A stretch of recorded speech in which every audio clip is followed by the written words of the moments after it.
ఇప్పుడు మీకు ఇంకొక రకమైన ఇన్హేలర్ పీల్చుకునే మంది ఏంటంటే డిపిఐ అంటారనమాట. అంటే dry powder inhaler. Dry powder inhaler అంటే ఇందాక మీరు ఇందులో కనుక చూసినట్లయితే మీకు ఇందులో మందు నీళ్ల రూపంలో, ద్రవం రూపంలో ఉంటుందన్నమాట. అంటే మీరు ఇలా చూసినప్పుడు దీన్ని నొక్కితే అది మనకి ద్రవం రూపంలో వస్తుంది. ఇది ఏంటంటే పౌడర్ రూపంలో ఉంటుందన్నమాట. మీరు ఇక్కడ చూస్తే ఇందులో పౌడర్ ఉంటుంది. ఈ పౌడర్ని మనం ఎలా పీలిస్తే ఊపిరితిత్తులోకి వెళ్తుంది అన్నది మనం ఇప్పుడు నేర్చుకునే ప్రయత్నం చేద్దాం. మార్కెట్లో మనకి చాలా రకాల పీల్చుకునే మందులు ఎలా వాడాలి అన్నది దానికి సంబంధించినవి చాలా ఉంటాయి. కొన్ని ఏంటంటే ఇలా ఒకటి DPI, dry powder inhaler device అంటారనమాట దీన్ని. అంటే ఈ పౌడర్ గల క్యాప్స్యూల్ని మనం లోపల ఎలా పెట్టుకొని పీలిస్తే మనకి ఊపిరితిత్తుల్లోకి వెళ్ళి ఆ గాలి గొట్టాల మీద పనిచేసి మనకి ఆయాసం, దగ్గు, దమ్ము వంటివి తగ్గిస్తాయో తెలుసుకునే ప్రయత్నం చేద్దాం. ఇప్పుడు చాలామందికి ఏంటంటే మనం ఎంత చెప్పినా కానీ కొంత అంటే నోటితో పీల్చాలి, ఇది ఎలా పెట్టుకొని ఎలా పీల్చాలి అన్నది సరిగ్గా అర్థం కాకపోవచ్చు. ఎందుకంటే కొంతమంది ప్రజలు గ్రామీణ ప్రాంతాల నుంచి వస్తూ ఉంటారు, వాళ్ళకి సరిగ్గా అర్థం కాదు. మీకు అంటే మంచిగా చెప్పాలి అంటే ఎలా పీల్చాలి అంటే మనం చాలా మంది మటన్ తింటాం. మటన్ మూలిగ బొక్కని ఎలా గుంజుతాము అంటే ఇలా నోట్లో పెట్టుకొని, ఇది మూలిగ బొక్క అనుకోండి, ఇలా నోట్లో పెట్టుకొని గట్టిగా పీలిస్తే లోపల ఉన్న మూలిగ నోట్లోకి ఎలా అయితే వస్తుందో మీరు దాన్ని అలానే పీల్చాలి. ఇలా నోటితో పట్టుకొని మంచిగా పళ్ళతో కొరికి పట్టి పెదాలు మూసేసి అలా గట్టిగా పీల్చగలిగితే కనుక మందంతా మంచిగా ఊపిరితిత్తుల్లోకి వెళ్ళే అవకాశం ఉంటుంది. లేదు అంటే కొంతమంది ఏంటంటే అంటే అప్పుడు ఇక ఆరిపోతున్న బీడీ కానీ చుట్ట కానీ ఎలా పీలుస్తారు అంటే ఆరిపోతుంది అని చెప్పి తెలిస్తే మామూలుగా ఇలా పీల్చేది కాకుండా గట్టిగా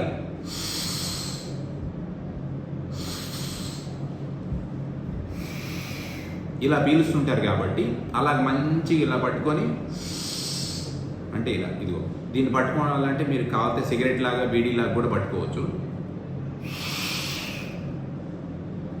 పీలిస్తే ఏంటంటే మంచిగా అది అంతా ఊపిరితిత్తులోకి వెళ్ళి దాని ప్రభావం చూపించే అవకాశాలు ఉంటాయన్నమాట. మనం ఈ డ్రై పౌడర్ ఇన్హేలర్ అంటే ఈ క్యాప్సూల్లో పౌడర్ ఉండే మందుని ఎలా పీలిస్తే మన ఊపిరితిత్తుల్లోకి వెళ్ళి అది గాలిగొట్టాల మీద పనిచేసి మనకి ఉపశమనం కలిగిస్తుందో ఒకసారి చూద్దాము.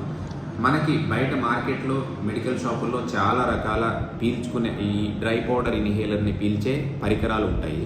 అది ఎలా ఉంటుందంటే ఈ డివైస్ కొన్ని మనం ఒకటి చూస్తే కనుక ఇది ఇలా ఉంటుంది. దానిపైన ఒక క్యాప్ లాగా ఉంటుంది అనమాట, మూత. దాన్ని మూత తీసేసి దాని తర్వాత ఏంటంటే మీరు ఇక్కడ గమనిస్తే కనుక ఇదేమో నోట్లో పెట్టుకొని పీల్చడానికి ఒకటి పొడుగాటి గొట్టం లాంటిది ఉంటుంది. ఈ భాగంలో, కింది భాగంలో ఈ క్యాప్సూల్ అనేది పెడతాం అనమాట. దాన్ని మనం ఎలా తెరవాలి అంటే సరిగ్గా తెరవడం కనుక రాకపోతే ఏంటంటే ఈ పరికరం ఇరిగిపోయి మళ్ళీ మీకు అనవసరంగా ఖర్చు ఎక్కువయ్యే అవకాశం ఉంటుంది. కాబట్టి మీ ఏంటంటే దీని మీద ఒక బాణం గుర్తు లాంటిది ఉంటుంది. ఈ బాణం గుర్తు లాంటి దాన్ని మనం మీ వైపు అయినా పెట్టుకోవచ్చు, లేదు అంటే ఇలా అయినా పెట్టి ఏ బాణం గుర్తు ఎటువైపు ఉందో ఒకసారి చూసి దాన్ని నెమ్మదిగా ఇలా తెరవాలి. ఇది ఊడిపోదు, ఇలానే ఉంటుందన్నమాట. సో ఎలా అయితే మనం ఇలా తెరుస్తామో మళ్ళీ అలానే మూస్తే టక్ మన శబ్దం వస్తుంది, మనకి అక్కడ మూసుకుపోతుంది. దీని లోపల మనం గనక ఇక్కడ గమనిస్తే ఒక చిన్న గాడి లాంటిది ఉంటుంది. ఇక్కడ గాడి లాంటి దాంట్లో మనము ఈ పౌడర్ గల క్యాప్సూల్ని అందులో వేస్తాం అనమాట. ఆ పౌడర్ గల క్యాప్సూల్ లోపలికి మనం పెట్టిన తర్వాత ఇక్కడ మీరు గమనిస్తే ఇలా నొక్కితే గనక ఈ 2 బటన్స్ ఉంటాయి. ఈ బటన్ని గనక మనం ఇలా ఒత్తాలన్నమాట. ఇలా ఒత్తితే ఏమవుతుంది, లోపల మీకు ఆ ఒత్తితే లోపల నుంచి 2 సూదులు లాంటివి వచ్చి అటు ఇటు మనం ఆ పౌడర్ గల క్యాప్సూల్కి రంధ్రాన్ని ఏర్పరిచి మనం పీల్చినప్పుడు ఆ పౌడర్ అంతా ఊపిరితిత్తుల్లోకి వెళ్ళటానికి సహాయపడుతుంది అనమాట. ఇప్పుడు మనం దీన్ని ఎలా వేయాలి అన్నది చూద్దాం. ఇందాక నేను మీకు చెప్పినట్లు ఈ మూత తీసి దీన్ని పక్కన పెట్టిన తర్వాత ఈ బాణం గుర్తు చూసుకొని మీరు ఇలా పట్టుకొని దాన్ని ఇలా తిప్పిన తర్వాత ఏం చేయాలంటే ఈ క్యాప్సూల్ని దీంట్లో మంచిగా ఇలా పడుకోబెట్టాలి. అలా దాంట్లో పడుకోబెట్టిన తర్వాత మళ్ళీ దీన్ని నెమ్మదిగా ఇలా మూసేసేయాలి.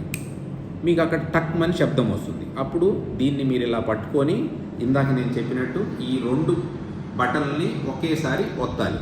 మీకు ఒకసారి ఒత్తితే రంధ్రం పడుతుందో పడలేదో అని అనుమానం ఉంటే మళ్ళీ ఇంకొకసారి ఒత్తినా పర్వాలేదు అనమాట. పడిన తర్వాత దీన్ని మీరు ఇలా పట్టుకోవాలి. ఇలా పట్టుకొని ఇందాక నేను చెప్పినట్లు మీరు నిటారుగా కూర్చొని నెమ్మదిగా ఒకసారి మీ ఊపిరితిత్తుల్లోని గాలి నెమ్మదిగా కొంచెం బయటకు వదలాలి.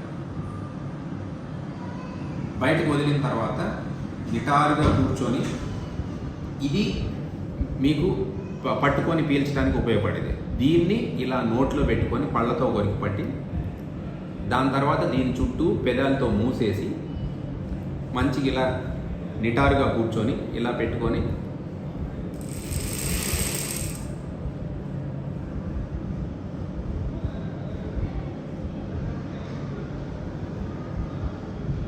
ఎందుకంటే మీరు పీల్చిన తర్వాత మీరు గనక ఒక 5 నుంచి 6 సెకండ్లు మీ గాలిని అలా ఆపగలిగితే ఏమవుతుందంటే, మీరు పీల్చిన మందు ఈ పౌడర్ అంతా ఊపిరితిత్తుల లోపలికి, గాలిగొట్టాల లోపలికి వెళ్ళి మంచిగా అతుక్కొని మీకు ఆయాసం, దగ్గు, దమ్ము మొత్తం బాగా తగ్గించే అవకాశం ఉంటుంది. అదే మీరు ఇలా చేస్తే ఏమవుతుంది అంటే, ఆ లోపలికి వెళ్ళి మనం గాలి వదిలినప్పుడు కొన్ని ఆ పౌడర్ లాగా ఉంటుంది కాబట్టి ఆ పౌడర్ మళ్ళీ మనం గాలి వదిలినప్పుడు బయటకు వచ్చేసే అవకాశం ఉంటుంది. కాబట్టి మీరు ఎప్పుడైనా అలా చేసిన తర్వాత ఇలా కూర్చొని పళ్ళతో గొరికిపట్టి పెదాలతో మూసేసి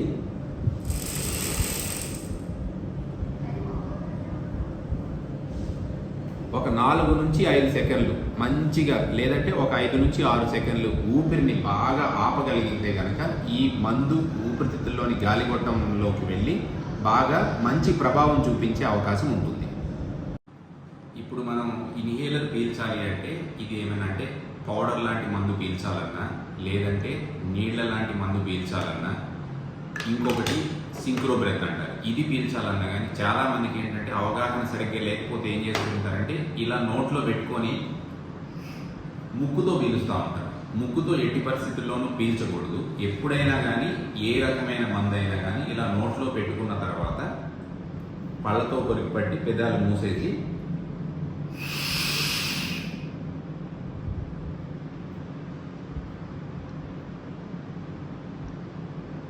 కేవలం నోటితోనే పీల్చి, ఇది నోట్లో పెట్టుకున్న తర్వాత నోటితోనే పీలిస్తే ఏంటంటే ఇక్కడ నుంచి మందంతా నోటి ద్వారా దాని తర్వాత గాలిగొట్టాల్లోకి వెళ్ళి గాలిగొట్టాల పైన అది అతుక్కొని దాని ప్రభావం చూపించే అవకాశం ఉంటుంది. ఈ పొడి లాంటి మందుదైనా కానీ, లేదు అంటే ఈ మీటర్ డోస్ ఇన్హేలర్ అంటే నీళ్ల లాంటి మందు ఈ స్పేసర్లో వాడినా కానీ, ఈ స్పేసర్ కూడా అంతే, నోట్లో పెట్టుకొని కేవలం నోటితోనే పీల్చాలి మరియు నోటితోనే వదలాలి. అంటే ఇలా పెట్టుకొని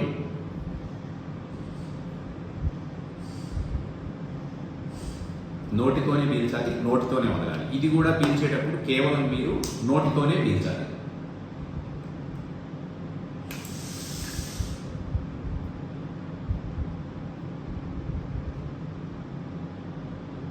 పీల్చిన తర్వాత ఈ పొడి లాంటి మందుకి మరియు సింక్రో బ్రెత్కి ఏంటంటే పీల్చిన తర్వాత 5 నుంచి 6 సెకండ్లు మంచిగా మీరు ఊపిరిని ఆపుకోగలిగితే ఏంటంటే మందంతా మంచిగా గాలిగొట్టాలకి అతుక్కొని దాని ప్రభావం చూపిస్తుంది. అదే మీరు ఈ స్పేసర్ ఎండిఐ వాడేటప్పుడు మీరు ఎక్కువగా బిగబట్టాల్సిన అవసరం ఏం లేదు. దీన్ని ఇలా పెట్టుకున్న తర్వాత ఇలా ఒకసారి నొక్కిన తర్వాత ఇలా పెట్టుకొని పళ్ళతో కొరికి పట్టి పెదాలు మూసేసి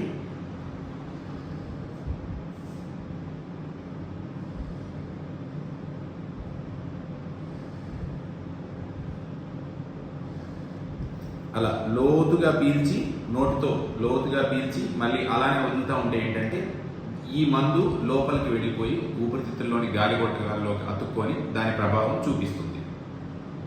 ఇప్పుడు మీరు నిటారుగా కూర్చొని కొంచెం గాలి అనేది బయటికి వదిలేసి దాని తర్వాత ఇక్కడ వరకు నోట్లో పెట్టుకొని పళ్ళతో కొరికి పట్టి పెదాలతో మూసేసి లోపలికి మంచిగా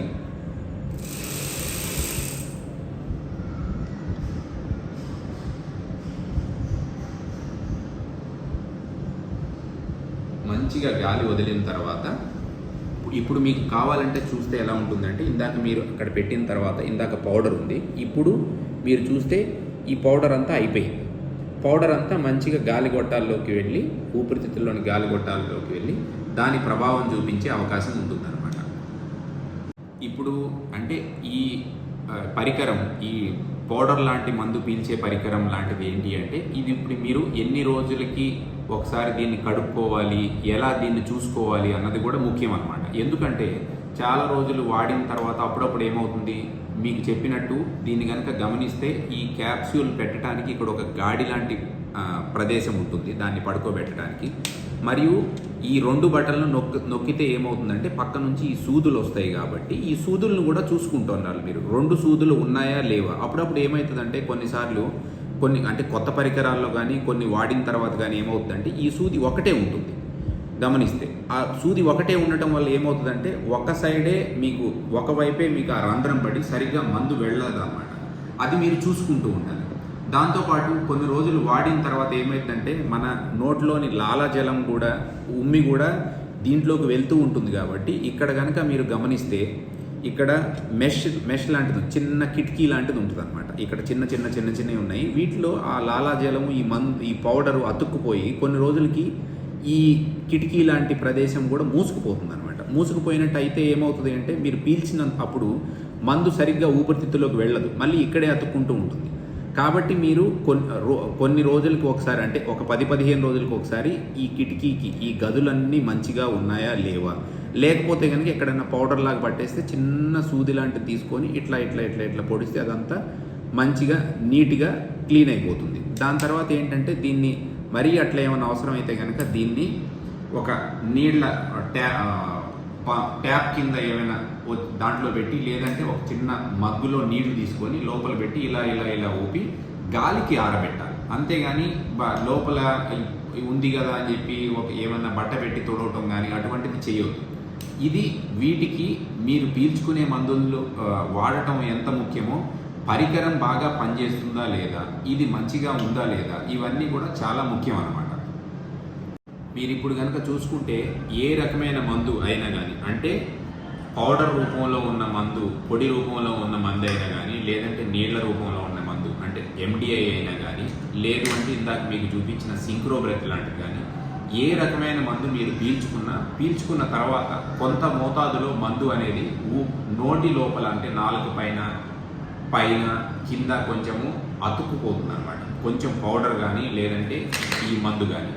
సో మనము దీనిని బయటికి పంపించే ప్రయత్నం చేయాలి. ఎందుకంటే అప్పుడప్పుడు కొంతమందికి నోటి పూతలాగా వస్తుంది, లేదంటే నోటి లోపల చిన్న పుండ్లులాగా అయ్యే అవకాశం ఉంటుందన్నమాట. దానికి మీరు భయపడవలసింది ఏమీ లేదు. కేవలం మీరు చేయాల్సింది ఏంటంటే ఈ పొడి లాంటి మందు పీల్చినా కానీ లేదు అంటే ఈ నీళ్ల లాంటి మందు అంటే మీటర్ డోస్ ఇన్హేలర్ పీల్చినా కానీ లేదంటే సింక్రోబ్రెత్ ఇన్హేలర్ పీల్చినా కానీ లేదంటే మీరు తర్వాత నిబులైజేషన్ లాంటిది పెట్టుకున్నా కానీ వెంటనే నోట్లో నీళ్లు పోసుకొని మంచిగా పుక్కిలించి ఊసేయాలి. అంటే నోట్లో నీళ్లు పోసుకొని ఇలా నీళ్లు తీసుకున్న తర్వాత బాగా పుక్కిలించి ఊసేసేయాలి. లేదు అంటే కొంచెం నీళ్లు పోసుకొని గొంతులో అని పుక్కిలించి ఊసేస్తే ఏమవుతుందంటే పొరపాటున ఏమైనా నోటి లోపల పౌడర్ లాంటిది కానీ ఈ పీల్చుకునే మందు ఏమైనా అతుక్కున్నా నీళ్లతో పాటు బయటకు వెళ్ళిపోతుంది. మీకు నోటికి ఎటువంటి ఇబ్బంది కలగకుండా చేస్తుంది.